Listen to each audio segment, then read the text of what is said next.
बिस्मिल्लाहिर्रहमानिर्रहीम अल्लाहुम्मा सल्लि अला मुहम्मद व अला आलि मुहम्मद। प्रीवियस लेक्चर में मैंने पेपर 2 के फ़र्स्ट 9 क्वेश्चन जो है वो मैंने डिस्कस किए थे। आज हम इस वीडियो के अंदर तकरीबन 19 क्वेश्चन जो है वो डिस्कस करेंगे। तो क्वेश्चन नंबर 10 जो है, which of the following are chemical substances that are responsible for developing pressure with in the container and expel the product when actuated. ये हमारा डोजेज फॉर्म का चैप्टर है। उसमें से जो एरोसोल्स का चैप्टर है स्पेशली, उसमें से जो नेक्स्ट 3 क्वेश्चन जो हैं वो वहीं से लिए गए हैं, एरोसोल के चैप्टर में से। और वहाँ ये पूछ रहा है कि एरोसोल में से के कंटेनर में से प्रोडक्ट को बाहर एक्सपेल करने के लिए, बाहर निकालने के लिए कौन सा इंग्रेडिएंट जो यूज़ होता है। तो ऑप्शन नंबर ए जो है, प्रोपेलेंट, जो गैसेस यूज़ की जाती हैं प्रोडक्ट को बाहर कंटेनर से एक्सपेल करने के लिए, एरोसोल जिनको हम इनहेलर्स कहते हैं, उनमें से तो प्रोपेलेंट्स जो हैं वो यूज़ किए जाते हैं जो कि प्रोडक्ट को कंटेनर से, उस कैन से, इनहेलर के कैन से बाहर की तरफ एक्सपेल करते हैं। तो हमारा ऑप्शन जो है ए जो है वो करेक्ट होगा। इसी तरह क्वेश्चन नंबर 11 जो है, which of the following is a device that deliver a specific amount of drug to the lungs in the form of an aerosolized medicine. तो ये भी जो है वो एरोसोल के ही टॉपिक में से क्वेश्चन लिया गया है। और ये कह रहा है कि एरोसोल का जो कंटेनर है उसका जो कौन सा डिवाइस है जो एक स्पेसिफिक अमाउंट जो है वो लंग्स तक पहुंचाता है जो है वो एरोसोल फॉर्म के अंदर। तो उसमें जो ऑप्शन सी है, मीटर डोज इनहेलर जो है, जो कि एक स्पेसिफिक अमाउंट, एक मखसूस अमाउंट जो है, जब इन इनहेलर को हम नीचे एक्चुएट करते हैं, पुश करते हैं, तो एक स्पेसिफिक अमाउंट निकलती है उसमें से और फिर ऑटोमेटिकली उसमें से प्रोडक्ट निकलना जो बंद हो जाती है। तो ऑप्शन नंबर सी जो है, मीटर डोज इनहेलर्स हम उनको कहते हैं। और मोस्टली जो अस्थमा के लिए इनहेलर्स यूज़ किए जाते हैं वो मीटर डोज इनहेलर्स होते हैं। वो एक दफ़ा एक्चुएट करने से एक स्पेसिफिक अमाउंट जो है वो निकलती है, डोज निकलती है, और फिर उसमें से ऑटोमेटिकली डोज निकलना जो बंद हो जाती है। अगर हम मज़ीद उसको उसमें से डोज जब विड्रॉ करना चाहते हैं तो उसको फिर हमें एक्चुएटर को रिलीज़ करके दोबारा उसको पुश करना पड़ता है ताकि सेकंड टाइम जो है वो उतनी ही अमाउंट जो है वो निकल सके। नेक्स्ट जो क्वेश्चन है, question number 12, its function is to deliver the aerosol product in proper and desired form. तो ये भी जो है एरोसोल के ही जो डोजेज फॉर्म है उसी के रिलेटेड जो है वो क्वेश्चन है कि जो एरोसोल के कंटेनर है उसमें से कौन सा पार्ट है जो डिज़ायर्ड फॉर्म के अंदर प्रोडक्ट को एक्सपेल करता है। तो एक्चुएटर जो है वो डिज़ायर्ड फॉर्म के अंदर, अगर हम उसको ड्रॉपलेट्स के फॉर्म के अंदर लेना चाहते हैं या जेल की फॉर्म के अंदर लेना चाहते हैं या फोम की फॉर्म के अंदर लेना चाहते हैं, तो जिस भी फॉर्म के अंदर हम लेना चाहते हैं उसी टाइप का हम जो है वो एक्चुएटर यूज़ करते हैं और उससे उसी डिज़ायर्ड प्रोडक्ट जो है वो उसी फॉर्म के अंदर, वो जो है एरोसोल फॉर्म के अंदर, ड्रॉपलेट्स की फॉर्म के अंदर या जेल की फॉर्म के अंदर या फोम की फॉर्म के अंदर अगर हम चाहते हैं प्रोडक्ट को एक्सपेल करना, तो ये जो है वो एक्चुएटर डिफ़ाइन करता है कि किस फॉर्म के अंदर प्रोडक्ट हम बाहर निकलेगी। नेक्स्ट जो क्वेश्चन है वो भी जो है वो डोजेज फॉर्म के चैप्टर में से, और टैबलेट के जो हमारी प्रोडक्ट है, डोजेज फॉर्म है, उसमें से ये जो है वो क्वेश्चन लिया गया है। Which of the following tablets are coated with such material that resist acidic pH and disrupt in the alkaline medium to release the drug in intestine। वो ये पूछ रहा है कि कौन सी ऐसी टाइप है टैबलेट की जो हमारे स्टमक के जो एसिडिक मीडियम में उसको रेजिस्ट करती है और अल्कलाइन मीडियम हमारी जो इंटेस्टीन है उसमें जाके जो बेसिक इन्वायरमेंट है उसमें वो ब्रेक हो जाती है और ड्रग को वहाँ पे रिलीज़ करती है। तो इंटेरिक कोटेड टैबलेट जो है, जो कि ऑप्शन नंबर डी में है, इंटेरिक कोटेड टैबलेट ऐसी टैबलेट्स होती हैं जो हमारे स्टमक के अंदर ब्रेक नहीं होती हैं, डिसइंटीग्रेट नहीं होती, उसके ऊपर इस तरह की कोटिंग की जाती है जो एसिड को रेजिस्ट करती है। क्योंकि हमारे स्टमक के अंदर एसिडिक इन्वायरमेंट होता है, उसकी पीएच जो है वो 1 to 3 ऑलमोस्ट होती है, तो उसमें जो एसिडिक पीएच में वो टैबलेट जो ब्रेक नहीं होती हैं। और जैसे ही वो हमारे इंटेस्टाइन के अंदर जो जहाँ पे एल्कलाइन मीडियम होता है, पीएच जो एल्कलाइन होती है वहाँ पे जाके डिस्टर्ब होती हैं, टूट जाती हैं, ब्रेक हो जाती हैं और वहाँ पे ड्रग को रिलीज़ कर देती हैं। तो option D will be the correct answer. इसी तरह नेक्स्ट क्वेश्चन जो है 14, which process is used for manufacturing of certain thermolabile pharmaceuticals and the biological products and increase their shelf life।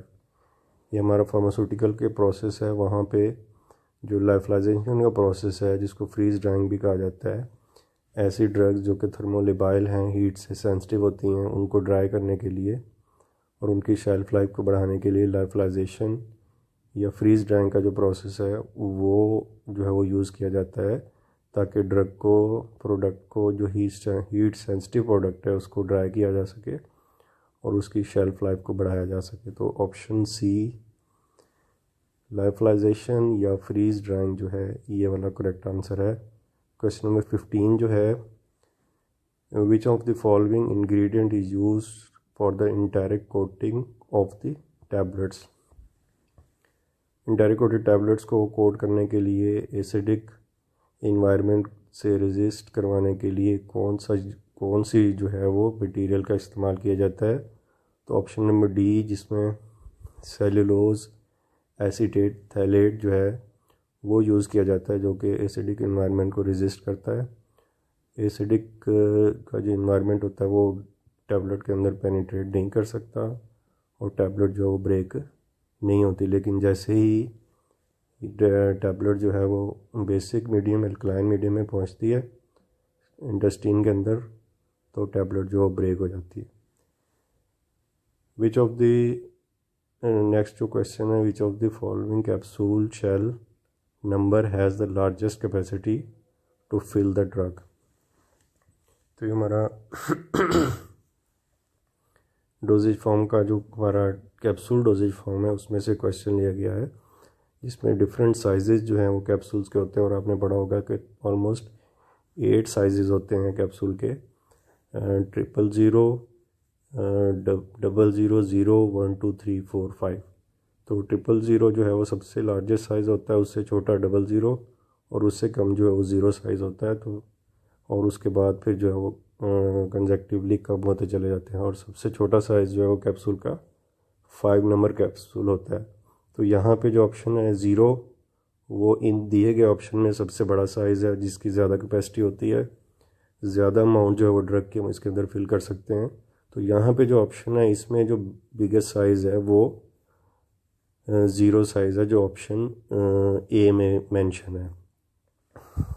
Next जो क्वेश्चन है 17, ये मेरे ख़्याल से, बल्कि यकीनन ये आपके फ़र्स्ट ईयर के सिलेबस से थोड़ा सा आउट है ये, क्योंकि पोसोलॉजी का हमारा टॉपिक है जिसमें हम डोज कैलकुलेशन करते हैं और ये फार्माकोलॉजी का सब्जेक्ट है जो कि सेकेंड ईयर के अंदर पढ़ते हैं हम। तो यहाँ पे 2 क्वेश्चन जो है नेक्स्ट पेज पे भी आपको इस तरह का क्वेश्चन मिलेगा। तो ये क्वेश्चन जो है हम कह सकते हैं कि हमारा थोड़ा सा फर्स्ट ईयर के लिहाज से आउट ऑफ सिलेबस है, लेकिन यहाँ पे मैं आपको बता देता हूँ कि ये किस तरह जो है वो क्वेश्चन आपने अटैम्प्ट करना है। Calculate the dose of ibuprofen 400 milligram tablet for 70 LB mean pound, जो पाउंड में जो बच्चों को वेट करते हैं तो उसके हिसाब से जो है वो आइबुप्रोफेन की डोज़ को कैलकुलेट करके बता रहा है कि पूछ रहा है कि कितनी डोज़ होगी 12 ईयर के जो बच्चा है उसकी, और उसका वेट जो है वो 70 पाउंड, वो बता रहा है कि 70 पाउंड का बच्चा जो है जिसकी एज 12 साल है, वो क्लार्क फार्मूला यूज़ करते हुए उसकी डोज़ कितनी होगी, जो कि जबकि एडल्ट डोज़ जो है उसकी 400 मिलीग्राम की है। तो इसको कैलकुलेट करने के लिए, डोज़ को कैलकुलेट करने के लिए क्लार्क फार्मूला के ज़रिए, वो एक डोज़ कैलकुलेशन का फार्मूला है क्लार्क फार्मूला, उसको हम देख लेते हैं कि क्लार्क फार्मूला क्या है एक्चुअली। क्लार्क फार्मूला जो है वो एक स्टैंडर्ड फार्मूला है जिसमें हम जो बच्चे होते हैं उनके वेट को हम पाउंड में लेते हैं और इसको हम डिवाइड करते हैं 150 से, और जो अडल्ट डोज होती है उसे मल्टीप्लाई कर देते हैं। तो यहाँ पे 12 साल का बच्चा है, वो क्वेश्चन में पूछ रहा है जिसका वेट जो है वो 70 पाउंड है। हम वेट की जगह जो 70 पाउंड लिखेंगे उसको डिवाइड कर देंगे 50 से, और उसकी जो आइबुप्रोफेन की जो अडल्ट डोज है वो है 400 मिलीग्राम। जब इसको इस तरह कैलकुलेट करते हैं तो 186.6 जो है वो इसका आंसर आता है, जो कि हमारे ऑप्शन के अंदर ऑप्शन नंबर बी है। तो option number B will be the correct, जिसमें एक 12 साल के बच्चा जिसकी एज जो है 12 साल है और उसका वज़न जो है वह 70 पाउंड है, तो उसकी जो डोज़ कैलकुलेशन करेंगे क्लार्क फार्मूला के ज़रिए, वो जो है वो 186 मिलीग्राम जो है वो डोज़ होगी। इसी तरह क्वेश्चन नंबर 18 जो है, which of the following is the process in which T is boiled with water for at least 10 minute. तो ये डिकॉक्शन का प्रोसेस होता है जिसके ज़रिए हम जो है वो चाय को पानी में डाल के 10 मिनट तक बॉयल करते हैं, और उसमें जो एक्टिव कॉन्स्टिट्यूएंट्स हैं वो वाटर में जो है वो एक्सट्रैक्ट आउट हो जाते हैं, और फिर जो है अब उसको छान के उसको हम फ़िल्टर आउट करके उसमें से हम इंग्रेडिएंट्स को अलग कर लेते हैं।